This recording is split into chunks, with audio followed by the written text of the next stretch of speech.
Let's get started with our first news. The UFC is getting called out for what many are calling horrible treatment of Tom Aspinall. After months of praise and momentum, everything flipped in an instant. Right after his no contest with Cyril Gane in October, where he absorbed 2 brutal eye pokes, the tone around him suddenly changed. Instead of support, Tom found himself under fire for not continuing. Even Dana White stopped short of fully backing him, and that shift hit hard. For a fighter who had been the ultimate company man, it felt like a slap in the face. Tom took short notice fights. He waited patiently for opportunities. He kept winning in dominant fashion, finishing opponents fast and making statements every time he stepped in the cage. And yet, the moment something went wrong, people were quick to forget all of that. His teammate, Modestas Bukauskas, spoke out about the backlash and didn't hold back. He said it was painful to see how fast the MMA world turned on Tom. According to him, Tom has done everything right for the UFC. He stepped up, he stayed loyal, and he delivered exciting performances. Then one eye poke changed the whole narrative. Bukauskas explained how serious those injuries really are. He's been poked in the eye himself, and he said his vision was blurred for a long time. In Tom's case, it wasn't just uncomfortable, it was dangerous. The damage was severe enough that surgery was required, and once that became public, the noise around him finally started to die down. Still, the damage was done. The criticism cut deep, but his teammate believes it's only adding fuel to the fire. Tom isn't broken by it, he's motivated. When he comes back, he plans to silence everyone who doubted him. And with the tension now building between him and Gane, there's no shortage of bad blood left to settle. Move on to another news. Dana White has just shut down one of the loudest rumors floating around the fight world. The idea of Conor versus Jorge Masvidal at the White House got a lot of people talking, but Dana isn't buying it at all. He sat down with TMZ Sports and made it clear that the matchup isn't even on his radar. In fact, he said he didn't know the rumor existed until he was asked about it. Dana explained that his social media feed doesn't show him MMA content anymore. He said his algorithm is totally different now, and he doesn't see fight rumors, fan edits, or speculation clips. So when people started pushing the Conor versus Masvidal talk, Dana had zero idea it was trending. Then he dropped the line that really caught attention. He called the whole thing goofy and said he doesn't listen to any of that nonsense. That doesn't mean the White House card isn't moving forward, though. Dana made it clear that the UFC is about to shift into full matchmaking mode. Once this weekend's event wraps up, the company is going straight into planning. He said they normally do matchmaking on Tuesdays, but for this card, they're going to work Monday, Tuesday, and Wednesday. The goal is to start building the White House lineup immediately. Dana also mentioned that he purposely stayed away from the card until February. He didn't want to rush anything, and now that the time is right, the process is about to get serious. According to him, they should have the whole thing locked in by the second week of February. That's when fans will start seeing real fights announced, not just rumors and fantasy matchups. The message from Dana was simple.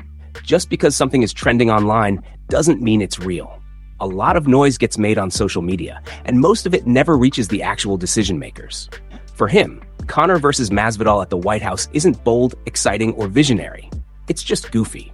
Now the focus shifts back to what the UFC actually wants to build. Real matchups, real contenders, real stakes. And with the White House card on the way, the next few weeks are going to be packed with announcements that actually matter. The rumor mill can spin all it wants, but Dana's already moved on. Move on to another news. Arman has made it crystal clear that becoming a UFC champion is not just a goal, it is his entire life. In a recent conversation, he didn't hesitate when asked how badly he wants that title. His answer was simple and powerful. He said he needs the UFC belt more than anything else in his life. Not money, not fame, not comfort. The belt comes first. Arman explained that he would give up everything he owns just to hold that gold. All the money, all the watches, all the cars. None of it matters to him compared to becoming world champion. To him, the belt represents his dream, his purpose, and the reason he wakes up every day ready to suffer in the gym. This isn't about lifestyle. This is about legacy. He talked about how when you want something badly enough, it consumes you. It stays in your head. It drives every decision. He said that when he finally becomes champion, people might say, this guy is relaxed now. But the truth is, the hunger never really goes away. The title isn't the end of the journey. It's just another level of responsibility, Arman also touched on how long he wants to reign at the top. He isn't thinking about just winning the belt and walking away. He wants to defend it. Again, and again, and again. He mentioned numbers like 3 or 4 title defenses, but even that feels like just the beginning for him. He wants a reign that people remember. What makes this mindset dangerous for the division is how young and driven he still is. He's not chasing fame. He's not chasing attention. He's chasing something much heavier. He's chasing validation for years of sacrifice, discipline, and pain that most people will never understand. When you listen to Arman talk, you don't hear a guy dreaming about the future. You hear someone who already sees himself there. He's not asking for permission. He's not waiting for luck. He's building himself into a champion every single day. And when a fighter is willing to sacrifice everything for one goal, that's when you start to see something special. Not hype, not noise, but real, dangerous belief. The kind that turns contenders into champions. Move on to another news.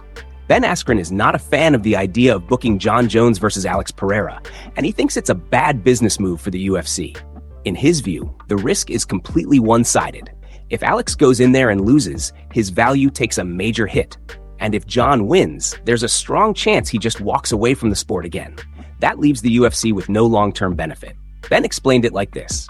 If Jon comes back, beats Alex, and then retires, the company gets one fight and loses a prime star in Alex. You devalue one of your most active, exciting champions, and you don't even get multiple fights out of Jon.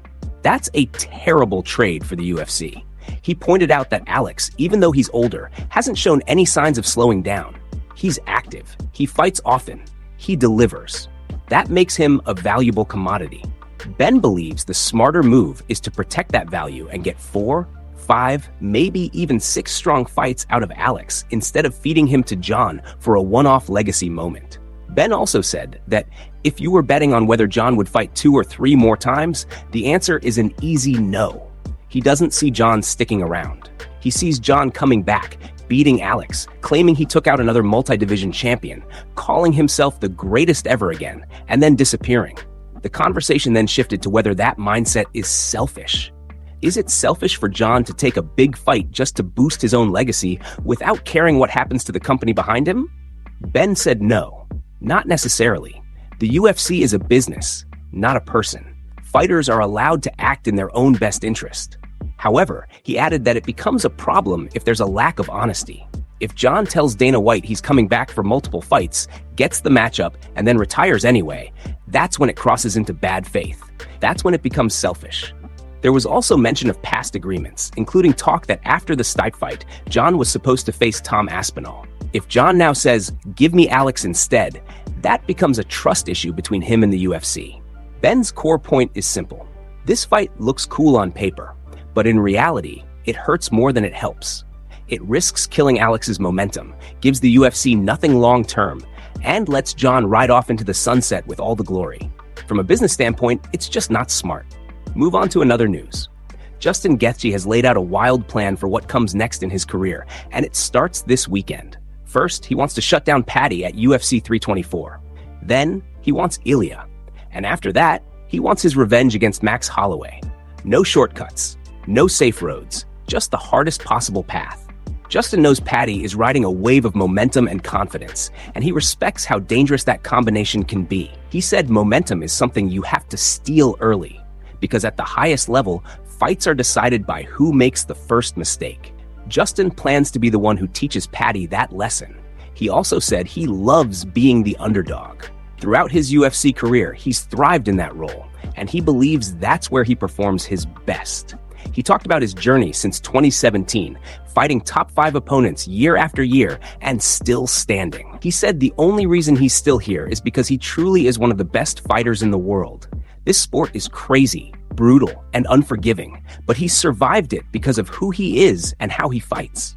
Justin also made it clear that he's not here to follow anyone else's script. Paddy wants Ilia. Ilia wants Paddy. That's the matchup people are talking about. But Justin said he's here to ruin those plans. He's done it before, and he's ready to do it again. Mentally, Justin has changed the way he approaches fights. He now tells himself every single day that his opponent is coming to hurt him. He said that in the past he underestimated danger, and that's a fatal mistake in this sport. Now, He fully understands how hungry and dangerous Paddy is, and how hard it's going to be to take everything away from him.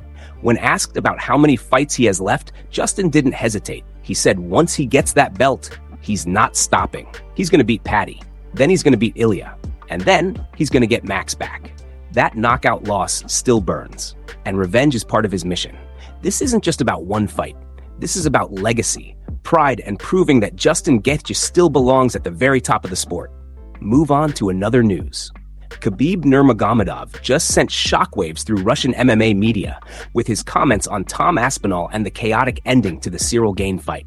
What made the reaction so intense wasn't that Khabib was overly harsh, but that he had been in Tom's locker room before the fight, giving him advice on how to approach the matchup.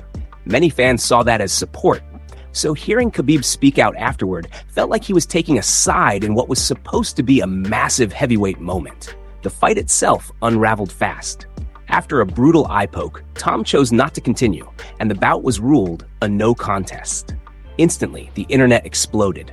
One group of fans accused him of quitting, saying he realized the fight wasn't going the way he expected and looked for a way out.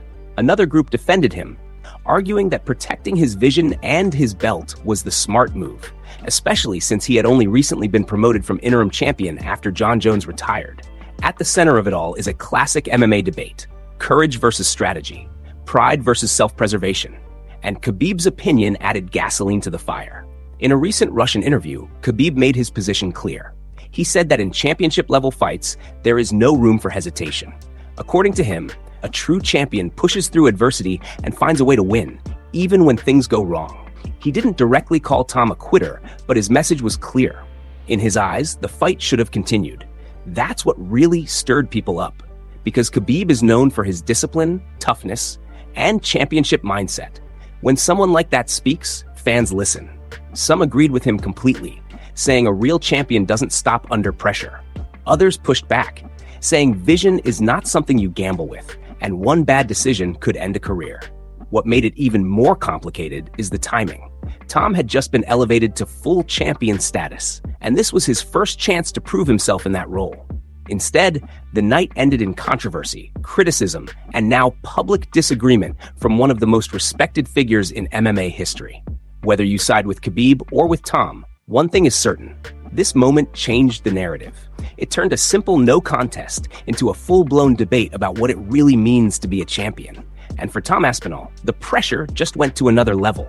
Move on to another news. Sean O'Malley couldn't believe what he was seeing when the betting lines dropped for Justin Gaethje versus Paddy. On some sites, Justin is listed as a 3-1 underdog, and Sean said that just sounds crazy. In his mind, those odds don't make sense at all. He thought the fight would be much closer, especially considering what Justin has done in this sport. Sean pointed out that Justin has fought absolutely everybody. His record is stacked with killers. Before the Max Holloway fight, he went through wars with names like Dustin Poirier, Rafael Fiziev, Charles Oliveira, Michael Chandler, Khabib, Tony Ferguson, Donald Cerrone, and Edson Barboza.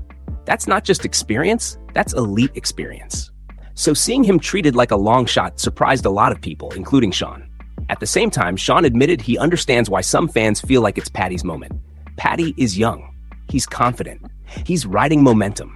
And in MMA, that combination can be dangerous. But Sean also made it clear you can never count Justin out. Justin throws bombs, he thrives in chaos, and he's at his best when the fight turns into a fire. Sean expects the fight to be wild while it lasts. He sees a few brutal, chaotic rounds where both guys are swinging, and then someone is going to go down. One way or another, it's not going the distance. Sean also opened up about his own career in a separate interview with TNT Sports. He admitted that when he was younger, he truly believed he could become bigger than Conor. Looking back, he called that idea delusional. Conor is massive, a global star on another level, but Sean still believes there's a path for him to become the biggest name in the UFC. He talked about being on a rocket ship at one point. He went from unranked to beating Petr Yan. Then he knocked out Aljamain Sterling, one of the most dominant bantamweights ever. He broke gate records in Miami, headlined huge shows, and felt like everything was lining up perfectly. Then things cooled off. The momentum dipped. The rocket lost speed. But Sean says he's not done. He sees himself on a trampoline now, ready to bounce back up. He's motivated, focused, and ready to relaunch his career. And this weekend, he plans to put Song Yadong's lights out and start that next run in a big way.